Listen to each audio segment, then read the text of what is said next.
O exercício que nós fizemos, o gráfico da função x igual a x ao quadrado menos. Então, para esboçar esse gráfico, a primeira coisa que a gente vai fazer é estudar quem é o domínio dessa função. O domínio dessa função é todo o conjunto reais menos o zero, porque a única conta que a gente não pode fazer aqui é dividir por zero. X ao quadrado não tem restrição e tal. Então, a gente pode escrever isso com essa notação. Reais asterisco. Esse é o domínio. Com esse domínio, nascem automaticamente algumas contas a serem estudadas. Então, a gente vai querer estudar o comportamento no menos infinito, no mais infinito. E como o zero está fora do domínio, a gente vai estudar o limite próximo a zero pela direita e pela esquerda. Então, tendendo a zero pela direita e tendendo a zero pela esquerda. Então, se a gente for observar, a gente já não tem aqui um intercepto com o eixo y. Então, eu não posso calcular f de zero, não tem intercepto com o eixo y. Então, essa é uma das questões que a gente vai ter que ver se tem intercepto com o eixo x, ver se a gente tem raízes. Então, tem raízes? Raízes é f de x igual a zero. Então, nesse caso, onde x ao quadrado menos 2x é igual a zero. Então, x ao quadrado, se a gente tirar o mínimo aqui, ó, a gente vai ter que x ao cubo menos 2 sobre x é igual a zero. Então, onde isso é igual a zero, onde o numerador é igual a zero. Então, x ao cubo menos 2 igual a zero, implica que x é igual a, x ao cubo é igual a 2, x é igual a raiz cúbica de 2. Então, nós temos uma raiz. O f de raiz cúbica de 2 é zero. Esse é um intercepto. E não existe intercepto com o eixo y. O que a gente vai fazer agora, com esse domínio aqui, é estudar os limites para ver se a gente vai ter assíntota e qual é o comportamento no infinito. Então, a gente vai continuar com a nossa função aqui e vamos fazer as contas necessárias aí para a gente concluir acerca desse limite. Então, a gente vai estudar o limite dessa função, x ao quadrado menos 2x, quando x tende a menos infinito.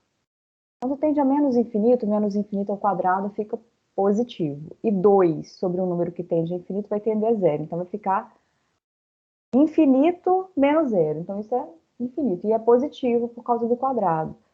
Se a gente observar, o mais infinito também vai dar o mesmo raciocínio. Um número fixo dividido por uma coisa que tende a infinito vai tender a zero. E aqui está tendendo a mais infinito. Então, tanto no mais e no menos infinito tendem a mais infinito. Então, esse comportamento aqui é o comportamento quando x tende a infinito, tende a mais infinito, nos dois casos. E agora a gente tem que estudar tendendo a zero pela direita e tendendo a zero pela esquerda. Então, x ao quadrado menos 2x, quando x tende a zero pela esquerda, por valores próximos a zero, mas negativo, um número perto de zero ao quadrado fica próximo de zero.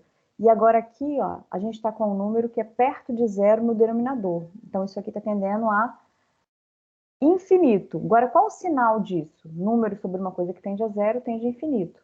Né? 2 sobre 0,1 já é 20, 2 sobre 0,01 é 200, 2 sobre 0,0001 já seria 2000, então isso tende a infinito. Esse tende a zero, esse tende a infinito. Como o numerador é negativo, menos 2, o denominador também, então isso aqui vai tender a mais infinito. Então, tendendo a zero pela esquerda, tende a mais infinito. Com raciocínio similar, quando a gente tender a zero agora pela direita, o que vai mudar é que o denominador vai ficar positivo. Então, o numerador aqui é negativo, menos 2 dividido por um número, então isso vai tender a menos infinito. Então, com esses dois limites aqui, a gente acabou de descobrir que x igual a zero é a assíntota vertical desse gráfico. Assíntota vertical. Esse é um dos comportamentos que a gente tem para essa função. À medida que aproxima de zero, aproxima dessa reta vertical, que é o eixo y. Aqui a gente não encontrou a assíntota horizontal, porque tendendo a infinito, ela vai para infinito. O que a gente vai fazer agora é estudar as derivadas, primeira e segunda, para a gente ter os comportamentos de crescimento e decrescimento e concavidade. Então, para a gente estudar a derivada, a gente poderia tirar o mínimo, igual a gente fez para achar a raiz, mas a gente pode, aí teria que usar a regra do quociente. Ou a gente pode escrever isso aqui, ó, como sendo x ao quadrado menos 2 vezes x elevado a menos 1. Então, aqui a gente não precisa de usar a regra do quociente, basta usar a derivada da subtração. Então, a hora que eu for derivar x ao quadrado vai ficar 2x, a hora que eu for derivar menos 2 é constante, a derivada de x a menos 1 é menos x a menos 2. Então, essa derivada aqui, ó, a gente pode colocar o 2 em evidência. Então, aqui vai ficar x menos dois números negativos, a hora que eu multiplico fica positivo. Esse x elevado a menos 2 aqui, eu vou deixar assim no primeiro momento, mas agora a gente já vai escrever no denominador. Então, a gente vai ter aqui assim, ó, 2 sobre x mais 1 sobre x ao quadrado. Então, a hora que a gente faz essa conta aqui, ó, a hora que a gente tira o mínimo, o denominador é x ao quadrado e o numerador é x ao cubo mais 1. Então, a gente achou a derivada primeira. A derivada primeira, 2, que é só positivo, x ao cubo mais 1, que a gente vai descobrir onde troca de sinal, qual é o sinal, e x ao quadrado, que é só maior do que zero, porque nunca é zero porque está no denominador. Na hora que nós fizermos o quadro de sinais aqui, ó, a única função que vai me dizer de comportamento de crescimento e decrescimento é o x ao cubo mais 1, porque todas as outras são positivas. E x ao cubo mais 1, ele é x ao cubo mais 1, ele tem apenas um lugar que ele é zero. A hora que eu igualo x ao cubo mais 1 a zero, a gente descobre que isso aqui, x ao cubo é igual a menos 1, raiz cúbica de menos 1 é menos 1 mesmo. Então, esse menos 1 aqui, ele é um ponto crítico, que é onde a derivada é zero. Olha, igual isso aqui é zero, e a gente achou essa conta. Então, a gente achou um ponto crítico onde a derivada é zero. Um outro ponto crítico seria onde a derivada não existe. Que assim, a derivada não existe no zero, mas zero não fazia parte do domínio. Se ele não faz parte do domínio, não é um ponto crítico. Então, a hora que a gente for estudar a função derivada, a f', aqui vai ter um sinal que vai ser referente a antes de menos 1 e depois de menos 1. Então, se eu pego o número antes de menos 1 aqui, por exemplo, menos 2. Menos 2 ao cubo dá menos 8 mais 1, menos 7. Então, é negativo antes do menos 1. E depois do 1, qualquer número que a gente pegar, inclusive o zero, isso vai ficar positivo. Então, o sinal da derivada é esse. E o comportamento da nossa função f vai ser, a minha função decresce e depois cresce. Então, encontre os intervalos onde a função é crescente e decrescente. A minha função ela é decrescente de menos infinito a menos 1 e ela cresce de menos 1 a mais infinito. Então, esse é um comportamento que nós temos para essa função. E a gente vai classificar esse ponto crítico aqui, o f de menos 1, vai ser um mínimo local. Mínimo local. Então, quando tende a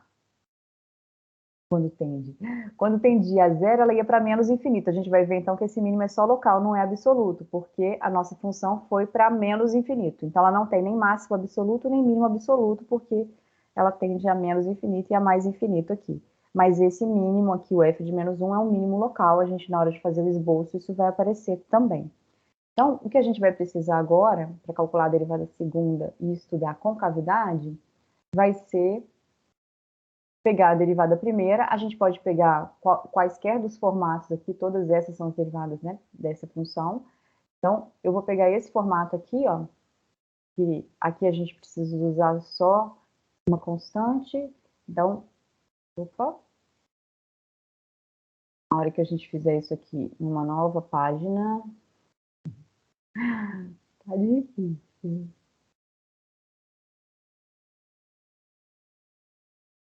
Então, a hora que a gente pegar essa função aqui, f', e a hora que a gente for calcular a derivada dela, a gente vai usar essa última igualdade. Então, a f duas linhas, derivada segunda dessa função, vai ser a constante 2, repete a constante, derivada de constante vezes função, a gente repete a constante e deriva a função. A derivada da função aqui vai ser 1 menos aqui, ó, porque vai ficar menos 2x a menos 3. Então, essa é a derivada segunda. Então, aqui a gente pode escrever aqui, ó, menos 2 sobre x ao cubo. Então, a nossa derivada segunda vai ser igual a 2. Aqui vai ficar x ao cubo menos 2 sobre x ao cubo. Então, agora, essa é a derivada segunda. A gente vai precisar estudar o sinal dessa derivada segunda. E agora, a gente tem duas funções que interferem nesse sinal. Então, se a gente for observar aqui, ó, o numerador e o denominador, eles interferem no sinal dessa nossa função. O 2 não, porque ele é só positivo. Então, quando a gente fizer o quadro de sinais, a gente vai colocar aqui todas as funções envolvidas que nós temos. Então, o numerador ali, x ao cubo menos 2, x ao cubo menos 2, e o denominador, x ao cubo. E a hora que a gente fizer o quadro de sinais, a gente vai ter o sinal da nossa derivada. Então, a função x ao cubo, ela troca de sinal no zero. Um número negativo ao cubo fica negativo, um positivo ao cubo fica positivo. Então, o zero é esse lugar que ela troca de sinal, essa função vermelha aqui. Já essa função azul, x ao cubo menos 2, aonde que ela é zero? Ela é zero no raiz cúbica de 2, que inclusive era a raiz que a gente já tinha achado lá no primeiro momento, quando a gente igualou a zero. Então, esse número aqui, ó, raiz cúbica de 2, é onde essa função aqui é igual a zero. Então, se a gente pegar um número antes de raiz cúbica de 2, por exemplo, o número 0, ela fica só negativa. E depois, por exemplo, pega 8. 8 é maior do que raiz cúbica de 2, né? Raiz cúbica de 8 é... Então, aqui a gente vai ter um número positivo. 8 ao cubo aqui, menos 2. Então, se a gente estudar agora da vermelha aqui, ela é negativa antes do zero e positiva depois. Então, a hora que nós fizermos o produto desses dois aqui, a gente vai obter o sinal da derivada segunda, que vai ser positivo antes do zero, negativo entre zero e raiz cúbica de 2 e positivo depois. Então, a nossa função f, ela é côncava para cima antes do zero, côncava para baixo, depois côncava para cima, depois do raiz cúbica de 2. Então, se a gente for observar, pareceria que tem dois pontos de inflexão, que é onde muda a concavidade duas vezes. Mas como zero não pertence ao domínio, zero não é ponto de inflexão. Então, aqui, ó, zero não é ponto de inflexão. Para ser ponto de inflexão, tem que ser um ponto onde a função é contínua. Ele nem pertence ao domínio. Então, o único ponto de inflexão aqui é o raiz cúbica de 2. Então, esse aqui é ponto de inflexão. E aí, agora a gente vai juntar essas informações todas que nós temos, de crescimento, decrescimento e concavidade. Então, na hora que a gente for para o nosso plano cartesiano, a gente vai precisar de esboçar. Ó, então, a gente tem o eixo x horizontalmente, o eixo y verticalmente. Aqui a gente tem o eixo x, o eixo y. A gente viu que raiz cúbica de 2 era uma raiz e também um ponto de inflexão. Então, raiz cúbica de 2. Raiz cúbica de 2 é um pouquinho maior do que 1, né? Porque a raiz cúbica de 1 é 1. E a gente viu que o menos 1, ele era um ponto crítico. Menos 1 era um ponto crítico, e aqui a gente tinha um ponto de inflexão. Aqui mudava a concavidade. No menos 1 é onde havia mudança de crescimento e decrescimento. A gente viu também que essa função, tanto no mais infinito quanto no menos infinito, ela ia para infinito, ela tinha um comportamento de ir para infinito. Então, a nossa f de x, ela tinha x ao quadrado menos 2 sobre x. Quanto que vale f de menos 1? Então, a gente tem que calcular a imagem onde que o menos 1 é levado por essa função. Vai ficar menos 1 ao quadrado é 1. Menos 2 dividido por menos 1 vai dar 2 positivo. Então, f de menos 1 é 3. Então, esse valor é aqui. Esse f de menos 1 é 3. Então, a nossa função, ela vem de mais infinito, ela vai decrescer, vai atingir esse ponto, que é um ponto de mínimo local, e depois ela cresce e vai para mais infinito. Então, pela direita, a gente viu que ela ia para mais infinito. A gente pode confirmar isso na hora que a gente tem aqui, ó, pela esquerda, perdão, do zero, ela vai para mais infinito. Depois, para a direita, ela vem de menos infinito e cresce, cresce, passando nessa raiz, que é a raiz aqui é onde corta o eixo x, raiz cúbica de 2, que é onde eu tenho ponto de inflexão que muda a concavidade. Então, a minha função vem de mais infinito, atinge um mínimo local no f de menos 1, que no caso é 3, a imagem de menos 1 é 3. Depois, ela muda a concavidade aqui, ó, ela muda a concavidade no zero também, então ela é côncava para cima antes do zero. Então, a nossa função vem côncava para cima, antes do zero. Não vou fazer esse desenho lá, é como se a gente estivesse colocando um zoom aqui. Eu vou até ver se consigo arrastar aqui, ó. Então, ela vem de mais infinito, aproxima, vem de mais infinito, atinge esse valor mínimo local, côncava para cima, e aqui, à medida que vai aproximando de zero pela esquerda, ela vai para mais infinito. Pela direita, ela vai para menos infinito. Pela direita aqui, ela vai para menos infinito. Então, na hora que a gente pensa aqui embaixo, ó,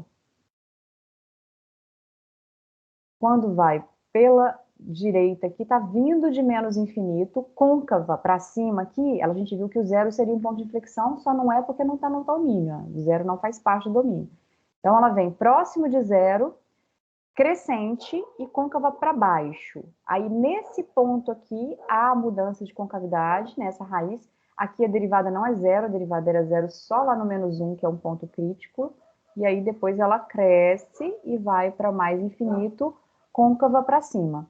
Então, ela vai para mais infinito aqui, côncava para cima. Então, a gente tem um ponto de inflexão, tem esse ponto crítico de mínimo local. Ela não tem máximo nem mínimo absoluto, como a gente já tinha avaliado, porque ela está vindo aqui para menos infinito e está indo aqui para mais infinito. Então, quando a gente faz o recurso de usar o GeoGebra, a gente tem esse gráfico aqui, ó, x ao quadrado menos 2 sobre x, vem de mais infinito, atinge um mínimo local aqui nesse ponto aqui, ó, que é o 3, esse ponto aqui, ó, o menos 1 elevado no 3, 3 é um ponto de mínimo local, aí depois ela foi para mais infinito, veio de menos infinito e mudou de concavidade no número um pouquinho menor que 2, aqui maior que 1, menor que 2, que é o raiz cúbica de 3, que é a raiz e também é o ponto de inflexão. Então, esse é o gráfico da nossa função. Aqui é um esboço, né, com aquele comportamento ali de concavidade, mudança de ponto de inflexão aqui, crescimento, ó, decresce, cresce, depois só cresce de zero em diante. É isso.